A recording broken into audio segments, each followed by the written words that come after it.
thrill seekers, that was Brand New Cadillac, and the version I learned is the version that the Clash played on the London Calling album, but it's actually a song by Vince Taylor that came out in 1959. And then for my friends in Finland, they may know it from the version by the Renegades, that the Renegades was a Finnish band, and they did it in 1965, and then a Swedish band covered the Renegades, and they were called the Hep Stars, and I think theirs also came out in 1965, but those other versions sound a little different from the Vince Taylor version and the Clash version. They're slower. Anyway, Brand New Cadillac. There you go. Also, brand new shirt. Did you see that?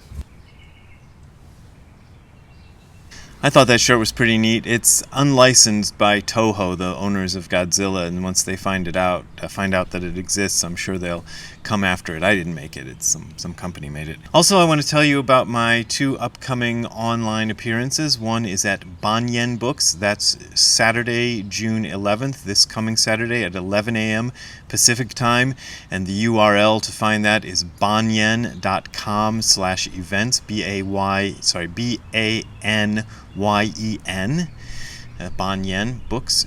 And the next one is the following Saturday, June 18th at 11:30 a.m. Pacific Time, and that is at East West Books, and the URL is appearing on your screen below, but I also was able to find it by just going to eastwestbooks.org and then following the links for events. So if that URL is too long for you, don't worry, just look it up that way. Look up East West Books. Alright, today's video is by multiple request, and this happens to me from time to time. I get multiple requests to do a video on a topic that I feel a little bit like, I'm not so sure I'm the one to do the video on the topic. So it's about yoga. People wanted to know my opinion about yoga and Zen. So I'm going to give you my opinion, which I can do very clearly. I am not a yoga instructor, so I'm not giving you the scuttlebutt on the be-all and end-all of yoga. I'm just telling you what I know about it and how my experience has been. So if you don't like that, don't watch the video. But anyway, some people complain when I do these off-the-cuff things. Anyway, yoga and Zen. This is a very common pairing these days. In fact, up at Tassajara, the Zen monastery in Northern California, it seems like half of the retreats they do, maybe more than half of the retreats they do, are some variation of a yoga and Zen retreat. And the retreats I used to host up at Mount Baldy, which is over there, were yoga and Zen retreats. So this is a common mixture to have. And I'll tell you why I made the mixture, and then maybe tell you why I shouldn't have made the mixture. Well, we'll see. Let's see where we go with this. The reason I brought yoga into the Zen retreat thing is my own history with it. I was living in Japan, I was in my 30s, and even though I could sit Zazen in the full lotus posture at that point, I was very inflexible otherwise. I noticed I couldn't even touch my toes, and I thought, oh, geez, I'm 36 years old and I can't even touch my toes. That shouldn't be the case.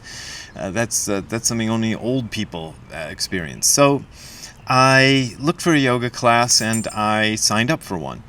And this was a class that was, I guess you'd call it bilingual. It was for Japanese people and non-Japanese people.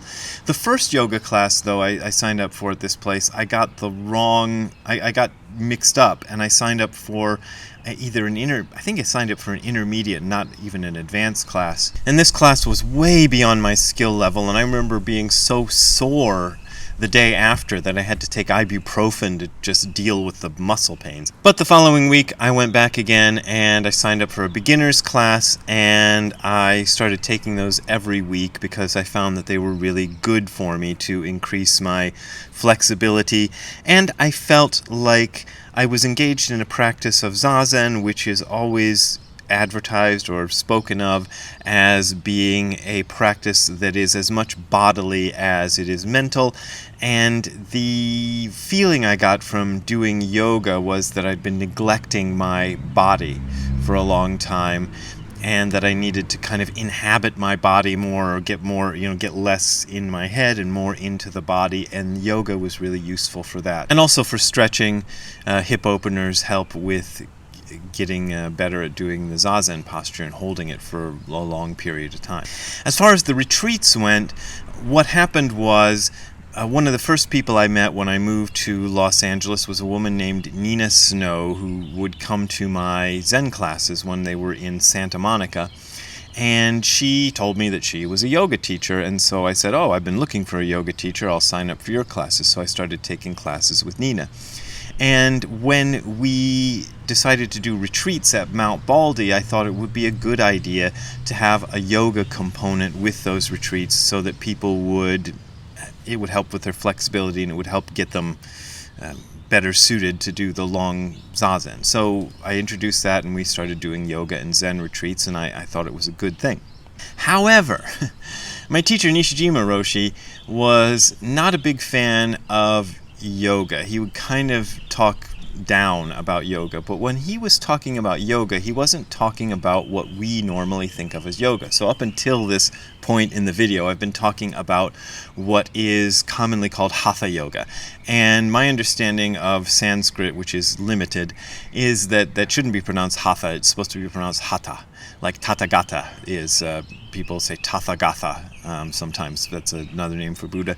But the TH is supposed to be pronounced like a T sound. Well, I don't want to do that because that sounds pretentious, so I'm going to keep calling it hatha yoga. And hatha yoga is the stretching practices, the physical exercises. And my understanding is that up until, I think, somewhere in the 19th century, the poses in hatha yoga were limited to, I don't know, a dozen or maybe even less, maybe 10, maybe 5 poses. There weren't very many poses. Ziggy is barking at a bucket full of dry plants and grass that we pulled out of the garden. I don't know why. Anyway, my understanding is that up until the 18th and 19th century, there was only a few poses, and then when the British came and took over India, they introduced gymnastics classes as something they would teach in schools. And some of the yogis who'd been doing hatha yoga saw the gymnastics poses as being really good and started to incorporate gymnastics poses into hatha yoga and created a whole bunch more poses. So contemporary yoga, even in India and especially in the West, is very much influenced by gymnastics, by Western gymnastics, which I think is really interesting. But there's also other forms of yoga, which in the Bhagavad Gita, I believe there's 3 that are mentioned, which are Bhakti Yoga, Karma Yoga, and Jnana Yoga. And these are philosophical systems, much more so than anything physical. Bhakti Yoga is devotional practice, and it's somewhat similar to Christianity, in which you envision God as, well, Krishna, for example, the great lover of the gopis and all that stuff, and the boy with the flute, and he's a beautiful guy, and you envision God like that, and you devote yourself to God as an object. This is a similar approach to Pure Land Buddhism and Christianity. Karma yoga, I've never quite understood. It's the yoga of action, and I believe the hatha yoga is incorporated within karma yoga, but it's serving God through what you do, doing good works. And jnana yoga is the yoga of knowledge, and this is the yoga that is usually associated with people like Ramana Maharshi and Nisargadatta Maharaj, although Nisargadatta Maharaj was a big proponent of bhakti yoga in his time, and you can read in his books where he's telling people to do this kind of devotional bhakti yoga practice. So when Nishijima was talking about yoga, he was kind of talking about the philosophical system of yoga, which was usually very much dualistic, in that there was a big separation between mind and body, and you had the idea of Atman, which is the pure soul that exists within the impure body, and that's very different from the Buddhist philosophy, and that's what Nishijima Roshi was talking disparagingly about when he talked about yoga. So he wasn't really against doing all the poses and things, which is why I didn't feel bad incorporating yoga into my Zen retreats. Once, during a retreat that I led in Japan, this guy named Patrick showed up, and I'm sorry, Patrick, I can't remember your last name. If you're watching the video, maybe you can tell us. But Patrick was a yoga teacher, probably still is a yoga teacher, and I'm going to look at his paper right now. He gave me this paper, which I'm showing you on the screen, in which he's showing some good stretches to prepare one for half or full lotus posture. And the first is the wide angle pose, and he has some notes about how to do it. The second one is Baddha Konasana.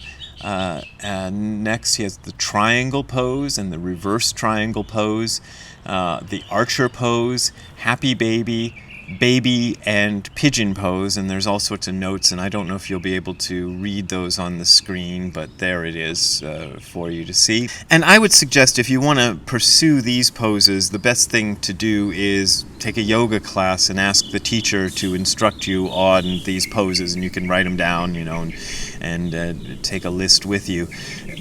I used to practice these every day. I don't anymore, which is bad, and I probably should, because I'm having some problem with stretching, so maybe making this video will inspire me to go and start doing it again. I used to do yoga one class a week, usually with Nina or with that teacher I had in Japan, and do about 10 or 15 minutes of yoga daily, which, as I said, I've slacked off on lately, but maybe I should start doing it again because it's good for you. And a lot of sort of famous teachers famously do it. Krishnamurti was a big yoga practitioner, Jiddu Krishnamurti, and a lot of the Zen teachers I know are big yoga practitioners. So I think it's useful, and I have heard that all of the yoga poses are intended to help one be able to get into half lotus or full lotus posture so that they could meditate. That's one version I've heard. Another story I've heard about yoga is that the Buddha, 2,500 years ago, when he was researching what sort of practice to teach people, looked into the yoga postures that were available in his day, which, as I said, were fewer than there are today, and picked Padmasana, which is the lotus posture, as being the best one for doing the sort of work that he wanted people to do. So that's why we do that particular yoga posture. So it is a yoga posture. And one thing I often do when I'm describing what Zazen is I say that it's as much a physical practice as it is a mental practice, and you can think of a Zazen class or a Zazen Kai or a meeting with Zazen as a kind of a yoga class where you only do one pose and you do it for a long, long time. That's one interesting way I've thought of yoga in the relation to Zazen. So the downside of doing yoga in conjunction with Zazen, I think I already touched upon earlier in the video, is that it tends to kind of take over. One thing that happened with those retreats I used to lead at Mount Baldy was that the yoga kept getting more and more, and apologies to Nina if you're watching this. I don't think it's your fault. I think it's just the kind of way people were much more attracted to yoga, so we kept adding more and more yoga to the retreats, and it kind of became much more split, whereas I'd wanted to have Zen retreats in which you did a little bit of yoga every day as a component. What we ended up with was a mashed up Zen and yoga retreat in the end. And what happens at Tassajara when I've been there is that they have these retreats that they offer all summer for rich people to come and do. And they never have a pure Zen retreat. It's always Zen and something. And most commonly it's Zen and yoga. And the Zen and yoga classes retreats are very popular. And I've watched some of these. I've never participated in them because I haven't been rich enough to afford them. But I've worked at Tassajara during the summer. And watching these retreats go on, it seems to me that it's 75, maybe 80 or 90% yoga, and with just a little bit of a Zen component. And the problem with that, if you're doing a retreat, is one of the functions of a retreat is that you do Zazen over and over and over and over. And there's a certain cumulative quality that occurs only when you do a lot of Zazen and when you devote your entire time, or at least, most of your, within reason, of course, with breaks and things, but you devote your entire time to Zazen. And if you break up the Zazen with other things, particularly if you break it up with something that involves a lot of talking, which yoga classes often involve a lot of talking by the teacher, this breaks up the flow, and you can't get the Zen thing to happen in the cumulative way that it should on a retreat. So that is the kind of negative aspect of it. These days, when I host retreats or lead retreats in Europe, if there is a yoga teacher, as there often is, and my friend Aneta, who teaches yoga, I will have them do a little bit of yoga, like 20 minutes of yoga in the morning after the first round of Zazen. And I don't do integrated Zen and yoga retreats over there. I don't have anything against doing integrated Zen and yoga retreats, but what I had wanted to do was to have one retreat a year be a Zen and yoga retreat, and then have another retreat be the just Zen retreat with maybe a little bit of yoga in the morning. It never happened because people really wanted that yoga, and that's kind of the problem. People, even people who are enthusiastic about Zazen, and I include myself in this, try to escape Zazen as much as possible. And if you make a retreat where there's an easy escape provided, then people are just going to jump into the escape and not do the Zazen. So that's kind of the problem with it. Minor problem though it is, it's a little bit of a problem. So I hope that helped explain at least my own personal Brad Warner opinion about yoga, not the end statement for all time about yoga, and I'm not a yoga instructor, so I encourage you, if you want to try any of those poses that I showed you in the video, don't listen to me, don't try to go by this piece of paper that you're seeing on a YouTube video. Go take a class, at the very least take an online class, but much better is take an in-person yoga class where you can actually talk to the teacher and the teacher can see what you're doing and help you out with it. I think that is really useful. So I like yoga. Yoga is good. So there you go. That's my conclusion. Anyway, if you want to help pay for more yoga classes when I start taking them again, you can go to the URL you're seeing on the screen below, which is hardcorezen.info/donate. That is hardcorezen.info/donate.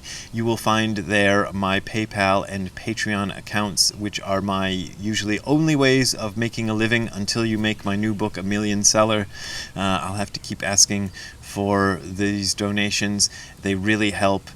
But as always, this is offered for free, so you don't gotta pay if you don't want to pay. Anyway, that's it for me for today. See you next time. Have a good time all the time. Bye.